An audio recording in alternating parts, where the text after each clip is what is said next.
Mais pourquoi il...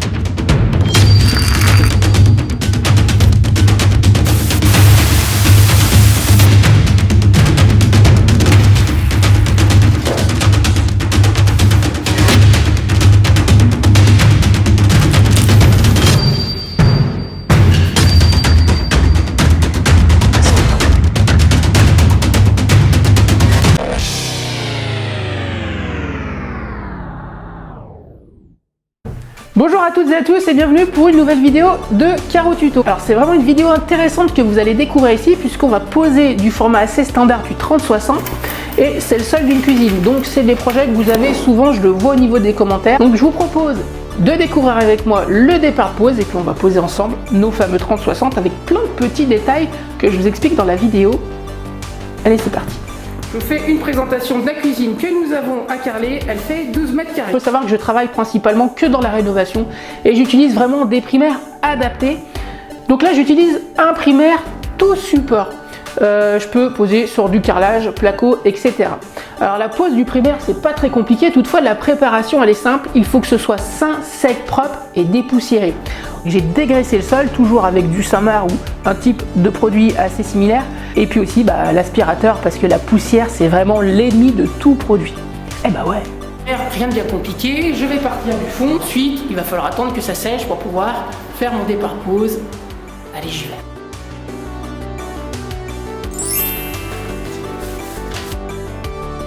On finit de faire des petits coins. Voilà ce que ça donne. Allez, notre primaire est sec, maintenant on va faire le départ de pose. La question cruciale, comment commencer la pose?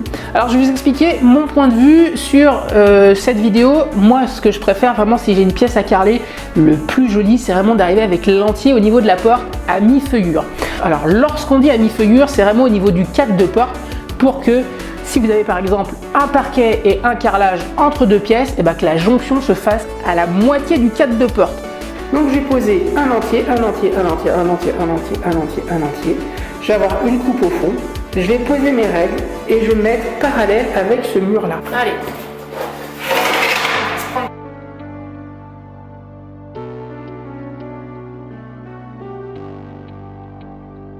Là, c'est mon entier avec mon entrée.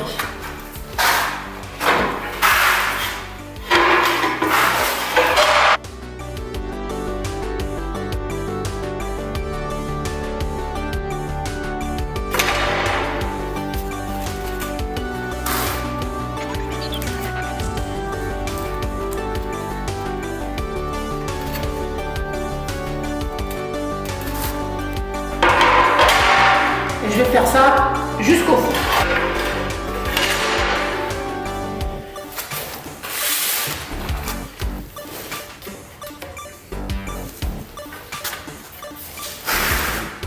Donc récapitulatif, j'ai posé tous mes entiers, mes croisillons. Hop, là on arrive au fond, c'est là où il va y avoir tous les meubles. Et là donc j'ai un entier et la coupe qui est là. Tout ce rang-là, je vais l'enlever et je vais poser ma règle ici. Et je vais me mettre parallèle avec le mur qui est là.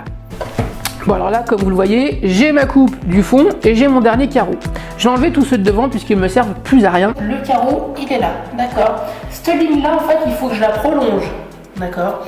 Si vous n'avez pas de règle assez longue, prenez-en une autre que vous allez mettre à côté et il faut absolument vous servir d'une autre règle comme butée. Parce que c'est elle qui vous permet d'avoir vos alignements sur des grandes longueurs. La solution de facilité aurait été de poser mon premier rang de carreaux sur le mur du fond. Mais il y a deux soucis. Le premier c'est que si ce mur là est pas très bien aligné, je vais forcément me désaxer et je vais arriver avec une coupe qui sera peut-être pas de la même longueur au niveau de la porte.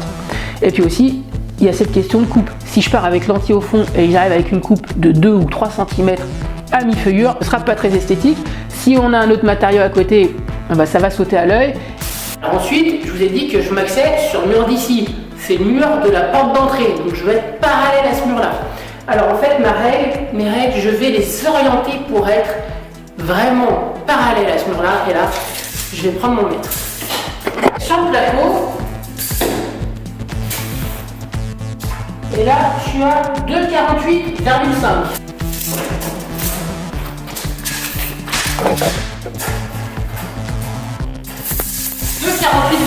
aussi. Ici, 2,48,5. Bon, maintenant, je vais tout bloquer.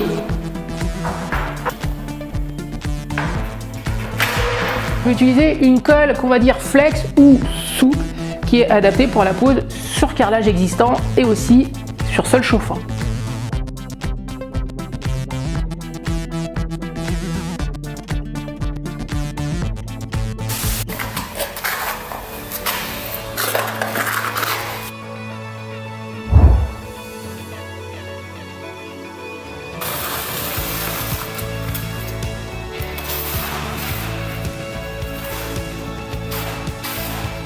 Vraiment un conseil que je vous donne, mais ça c'est comme d'habitude, c'est vraiment de peigner d'une manière régulière, puis vous aurez des sillons qui seront propres et moins vous aurez de difficulté à régler vos carreaux par la suite. Votre règle, il faut qu'elle soit propre, puisque vous voyez, je vais poser mes carreaux contre la règle, et s'il y a un léger sillon ou un petit peu de bavure de colle, eh ben, même ça peut faire des décalages au niveau des joints. Je vais mettre contre la règle et je lâche. Contre la règle et je lâche.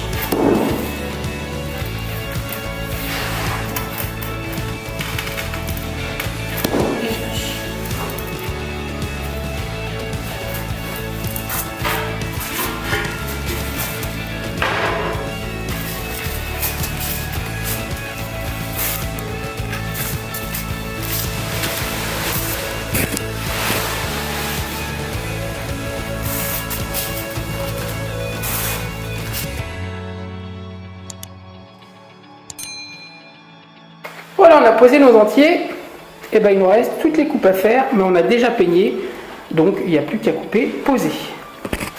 Là, vous pouvez utiliser votre mètre et prendre les mesures. Donc là, je suis à 20 cm sur le bord du carrelage.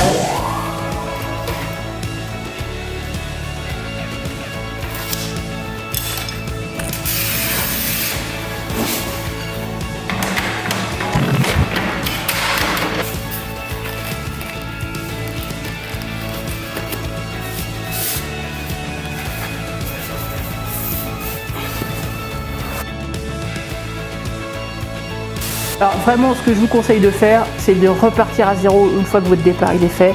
Vous renettoyez vos règles et vous revérifiez tous les alignements avec une règle. Vous faites glisser.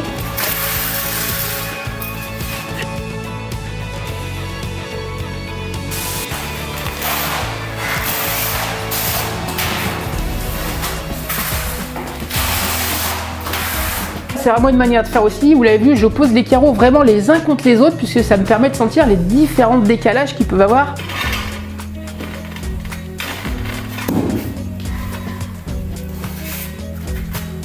Et ensuite, une fois qu'ils sont réglés, je pose mes croisillons tout bêtement.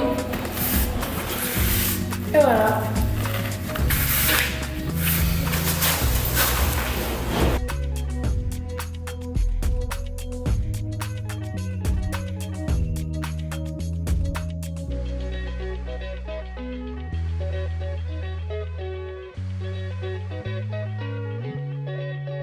J'insiste sur la propreté.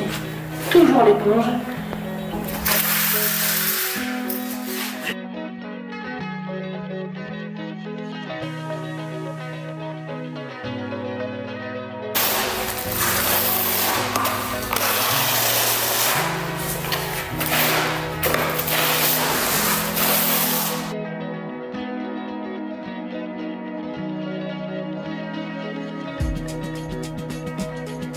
De la baie vitrée jusqu'à mon carrelage, 29 cm.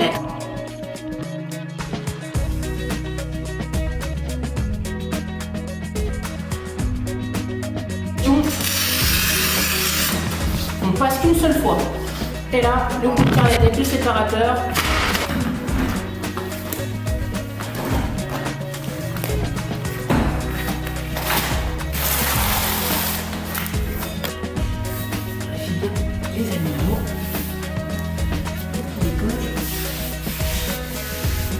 Il est fort probable que vous soyez confronté à des coupes un petit peu spéciales où vous allez devoir combiner la meuleuse et la carrelette pour effectuer des grands angles au niveau des coupes.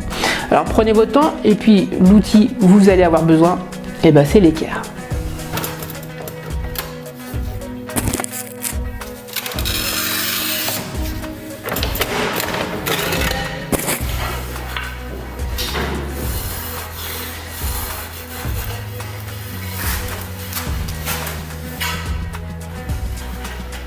Alors là, au niveau du joint, c'est un joint souple qui est adapté pour la pose sur carrelage existant et aussi sur sol chauffant. Allez, je commence par le fond. Vous allez avoir plusieurs joints qui vont avoir les mêmes propriétés mais qui ne vont pas sécher de la même manière. Donc ce que je vous conseille de faire, c'est vraiment de commencer dans un petit coin et puis ensuite vous vous familiarisez avec et vous allez jointer toute la pièce. Allez, vraiment ramasser un maximum de joints.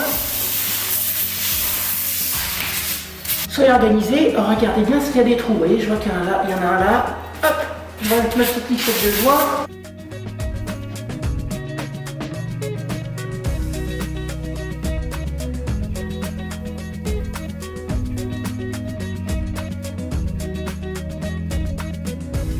Ce que je préfère toujours, c'est les petits platoirs en mousse. Je trouve vraiment ça pratique. Alors il y en a d'autres qui vont prendre des très grands platoirs.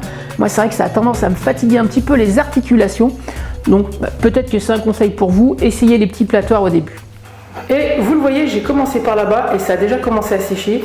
Il ne faut pas vous laisser déborder par la tâche, n'ayez pas peur, vos carreaux sont sales, c'est normal.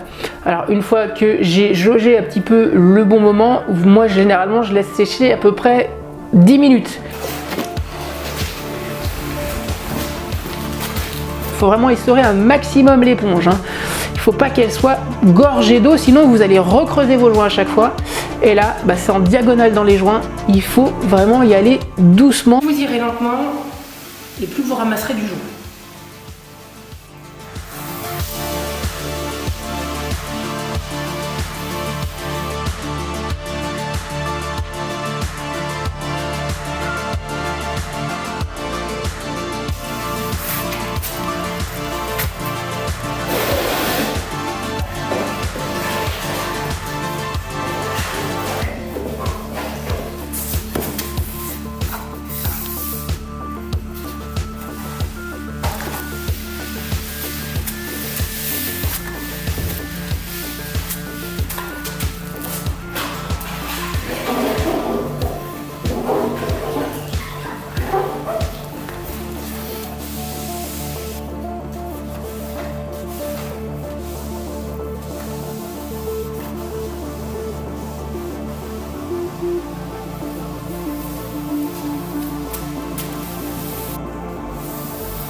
Écoutez, j'espère que cette vidéo vous aura plu. N'hésitez pas non plus à vous abonner et à cliquer sur la petite cloche des notifications. Il y a plein d'autres projets sympathiques en vidéo.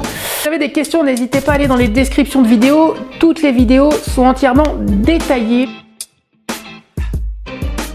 Et vous allez avoir des descriptions un petit peu plus poussées avec bon nombre de détails supplémentaires sur le site carreaututo.fr.